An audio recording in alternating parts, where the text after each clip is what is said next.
అంటే మాకు ఎమ్మెల్యే దగ్గర నుంచి ఫోన్ కాల్స్ వస్తున్నాయి. మీరు కులంత గోళ్ళు ఉండండి ఆడ బయట స్టేషన్ దగ్గర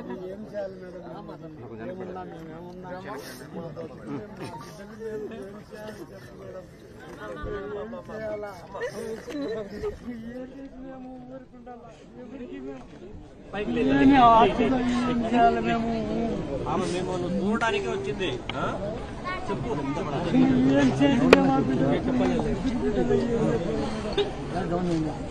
అన్న నీకే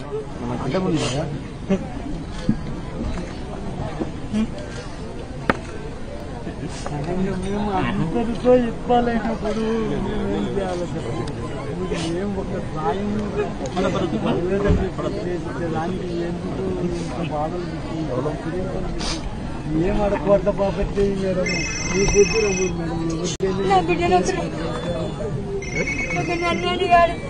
ఈయన హైదరాబాద్ లేకుంటే ఇవాళ చంపించారు.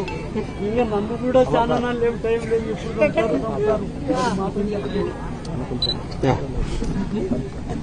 ఏం లేదు, మేమంతా ఉన్నాంలే. ఎప్పుడన్నా వచ్చింది కదా మేడం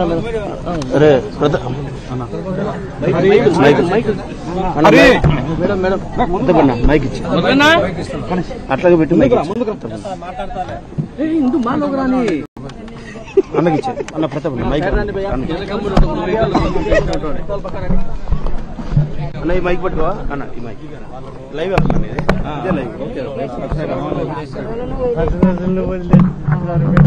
వేరే వాళ్ళని వదిలేసి వేరే వాళ్ళని పెట్టారు. అసలు ఎఫ్ఐఆర్ ఇచ్చేదాన్ని కట్టుకుంటే ఎస్ఐకు ఎఫ్ఐఆర్ ఇచ్చేసినాడు. మేము సినీ రికార్డులు పేర్లన్నీ ఇచ్చేసినాడు. ఎవరి దగ్గరికి అడగాల. ఎంఆర్ఓ మండలంలో ఉన్నటువంటి గవర్నమెంట్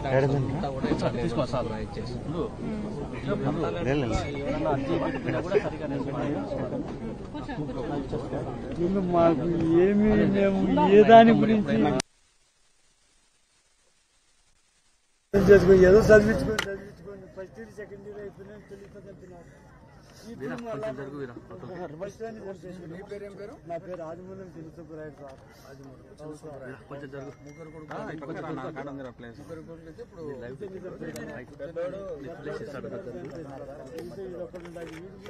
హైదరాబాద్ లో ఉంటే 2019లో గండి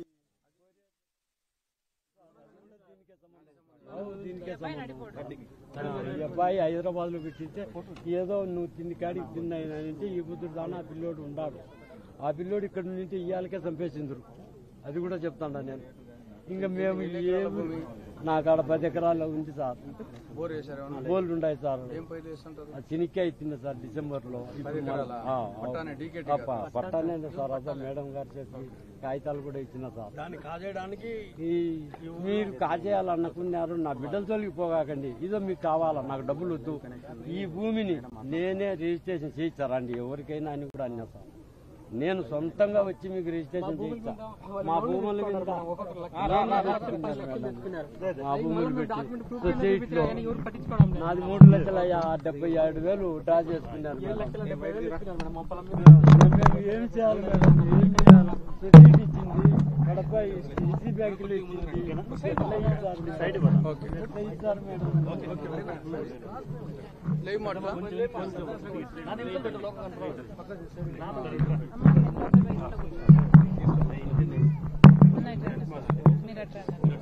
తమ్ముడు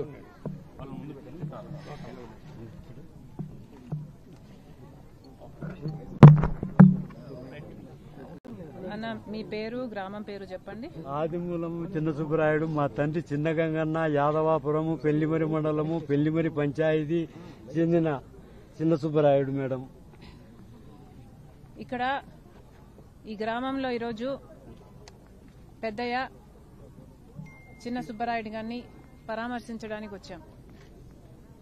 జరిగిన ఘోరం స్థానికులందరికీ తెలుసు. జరిగిన ఘోరం ఏమిటంటే వీళ్ళ భూమి కోసం, పట్టా ల్యాండ్, వీళ్ళ భూమి కోసం పక్కనున్న రెడ్డి వాళ్ళు, పక్కనున్న డబ్బులున్న వాళ్ళు ఆశపడి యాదవుడైన ఈయనని దబాయించి ఈయన భూమి తీసుకోవడానికి ఎప్పటినుంచో ప్రయత్నిస్తున్నారు. ఈ క్రమంలో ఇట్లే ఈయన చిన్న కొడుకు ట్రాక్టర్ కింద పడేసి ఇంతకు ముందు చంపేస్తే మొన్న ఒక వారం క్రితం వీళ్ళ పెద్ద కొడుకు తోటలోనే చంపడం జరిగింది. కొట్టి రాళ్లతో కొట్టి దారుణంగా చంపడం జరిగింది. దీనికి ఎస్ఐ ప్రోత్సాహం కూడా ఉంది, సహకారం ఉంది. కాబట్టి ఎస్ఐని బదిలీ చేశామని సస్పెండ్ చేశామని చెప్తున్నారు. ఇక్కడ ఒక సస్పెన్షన్ తో న్యాయం జరుగుతుందా అని ఆలోచన చేయాలి. ఇక్కడ ఎమ్మెల్యే గారు రవీంద్రనాథ్ రెడ్డి గారు ఫోటో ఏమా ఈ ఫోటో చూస్తే ఈ కుటుంబము ఆరోపిస్తున్నది వీళ్ళు హత్య చేశారు అని. వీళ్ళకి రవీంద్రనాథ్ రెడ్డి గారితో సన్నిహిత సంబంధాలున్నాయి. ఎమ్మెల్యేతో ఎంపీతో అవినాష్ రెడ్డి గారితో సన్నిహిత సంబంధాలున్నాయి. చంపిన వాళ్ళు వీళ్ళైతే వీళ్ళు చంపారు అని వీళ్ళు ఆరోపిస్తుంటే కనీసం వీళ్ళ పేర్లు ఎఫ్ఐఆర్ లో కూడా లేవు. ఇక వీళ్ళకు న్యాయం జరుగుతుంది అని ఎలా అనుకోవాలి? పోలీస్ డిపార్ట్మెంట్ మొత్తము ఇట్లా రూలింగ్ పార్టీ వాళ్ళ గుప్పెట్లో పెట్టుకుంటే ఇక సామాన్య ప్రజలు ఎలా బతకాలి?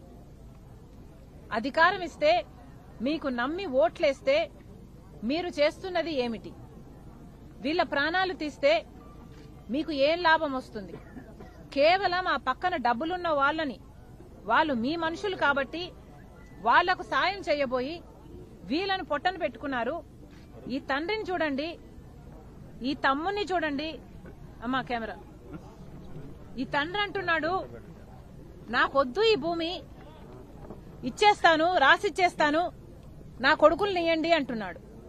ఇయ్యగలరా? మీ చేతనైతుందా?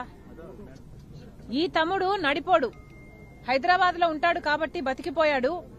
ఇక్కడే ఉంటే ఈయనను కూడా చంపేసేవాళ్లు, అసలు నా కొడుకులే లేకుండా చేస్తారు అని ఈ తండ్రి కుమిలిపోతున్నాడు.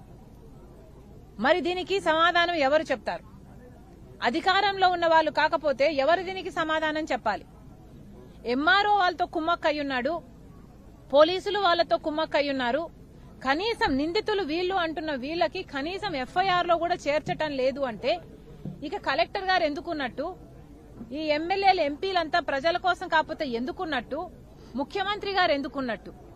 ఇట్లాంటోళ్ళని ఎడకేసుకొచ్చి ముఖ్యమంత్రి జగన్మోహన్ రెడ్డి గారు మళ్లీ ఇదే రవీంద్రనాథ్ రెడ్డి గారికి ఎమ్మెల్యే టికెట్, ఇదే అవినాష్ రెడ్డి గారికి ఎంపీ టికెట్ ఇవ్వడం జరిగింది. మీరు ప్రజల పక్షాన ఎక్కడున్నారు? రాజశేఖర రెడ్డి గారి ఆశయాలను మీరు ఎక్కడ కాపాడుతున్నారు? మీరు రాజశేఖర రెడ్డి గారు ప్రజల మనిషి అయితే మీరు మాత్రం మీ స్వార్థం కోసం ప్రజల ప్రయోజనాలను తాకట్టు పెట్టే మనిషి అని మళ్లీ రుజువు చేసుకుంటున్నారు. రవీంద్రనాథ్ రెడ్డి గారు నిన్న ఇదే అవినాష్ రెడ్డి గారిని పక్కన కూర్చోబెట్టుకుని సాక్ష్యాలు గంగిరెడ్డి తుడిచేస్తుంటే అవినాష్ రెడ్డి గారు అమాయకంగా నించొని చూస్తున్నారట. ఎందుకు అమాయకంగా చూస్తున్నారు సార్? అవినాష్ రెడ్డి గారు హత్య చేయకపోతే అసలు బాడీని ఎందుకు క్లీనప్ చేస్తున్నారు? సాక్ష్యాలను ఎందుకు మాయం చేస్తున్నారు అని అవినాష్ రెడ్డి గారు ఎందుకు అడగలేదు సార్ అని అడుగుతున్నాం. నిందితుడిగా చేర్చింది అవినాష్ రెడ్డి గారిని సిబిఐ అక్యూజ్డ్.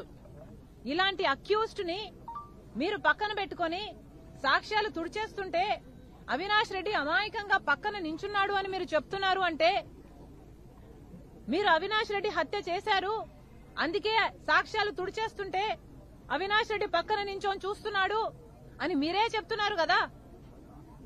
మరి మీరే హంతకులు అని చెప్తున్న వాళ్లకు మళ్లీ మీరు టికెట్లు ఇవ్వడం ఏమిటి? హంతకులను వెలకేసుకొస్తున్న రవీంద్రనాథ్ రెడ్డి గారికి టికెట్ ఇవ్వడం ఏమిటి? ఏం మాట్లాడుతున్నారు మీరు? నేను తెలంగాణలో పార్టీ పెట్టాను, ఆ తర్వాత ఇక్కడికి వచ్చాను అని నా సొంత మేనమామే మాట్లాడుతున్నాడు అంటే, అయ్యా మేనమామ గారు, నేను తెలంగాణలో పార్టీ పెట్టింది ఒక నియంత్రణ దించడానికి, నా పని అక్కడ అయిపోయింది. కేసీఆర్ అనే నియంతను దించేశాం. ఇక్కడ నాకు పని పడింది కాబట్టి ఇక్కడ నేను కాంగ్రెస్ పార్టీలో చేరి ఇక్కడికి వచ్చాను. కాంగ్రెస్ పార్టీలో చేరింది కూడా ఎందుకంటే జగన్మోహన్ రెడ్డి గారు, మీరు, మీ పార్టీ ప్రత్యేక హోదా తెస్తాము, మేము రాజీనామాలు చేసైనా తెస్తాము, వాళ్ళ తల ఉంచైనా తెస్తాము అని చెప్పిన మీరు ప్రత్యేక హోదాను విస్మరిస్తే మన రాష్ట్ర ప్రయోజనాలను పోలవరం అయితేనేమి, కడప స్టీల్ ఫ్యాక్టరీ అయితేనేమి, రాజధాని అయితేనేమి, ఇలా ప్రతి ఒక్కటి జాబ్స్ విషయంలో అయితేనేమి, బిడ్డలకు ఉద్యోగాలు అయితేనేమి, పూర్తి మద్యపాన నిషేధం అని చెప్పి మోసం చేస్తేనేమి, 3,000 కోట్ల ధర స్థిరీకరణ నిధి రైతుల కోసం ఏర్పాటు చేస్తామని చెప్పడం అయితేనేమి, 4,000 కోట్ల రూపాయలు రైతు నష్టపోతే ఒక ఫండ్ ఏర్పాటు చేస్తామని చెప్పడం అయితేనేమి, అమ్మఒడి కింద 2 బిడ్డలకు ఇస్తామని మీరు చెప్పి ఇప్పుడు ఒకరికే ఇవ్వడం అయితేనే ఇవన్నీ మీరు ప్రజలకు చేస్తున్న మోసాలు. కాబట్టి మీ తప్పులు ఎత్తి చూపడానికి నేను ఇక్కడ అడుగు పెట్టాను. అంతేకాదు ఈ కడప జిల్లా, కడప పార్లమెంటుకు నేను పోటీ చేస్తున్నది కూడా మీరు ఇలాంటి హంతకులను వెనకేసుకొస్తున్నారు కాబట్టి మళ్లీ ఇలాంటి హంతకులు, అవినాష్ రెడ్డి ఇలాంటి సిబిఐ అక్యూజ్డ్ అని చెప్తున్న వీళ్లకు మళ్లీ మీరు టికెట్ ఇచ్చి వాళ్ళ అధికారాన్ని పెంచి వాళ్ళని మళ్లీ చట్టసభలకు పంపిస్తుంటే తట్టుకోలేక, రాజశేఖర రెడ్డి గారి తమ్ముణ్ణి అంత ఘోరంగా చంపితే ఇంత అన్యాయం జరుగుతుంటే తట్టుకోలేక ఈరోజు రాజశేఖర రెడ్డి బిడ్డ నిలబడింది. ఈరోజు ఈ కుటుంబాన్ని చూస్తే మీకు జాలేయటం లేదా? ఈ పెద్ద మనిషికి ఏం సమాధానం చెప్తారు రవీంద్రనాథ్ రెడ్డి గారు అని అడుగుతున్నాం. ఎమ్మెల్యేగా, ఎంపీలుగా ఉండి మీరు ఏం చేసినట్టు?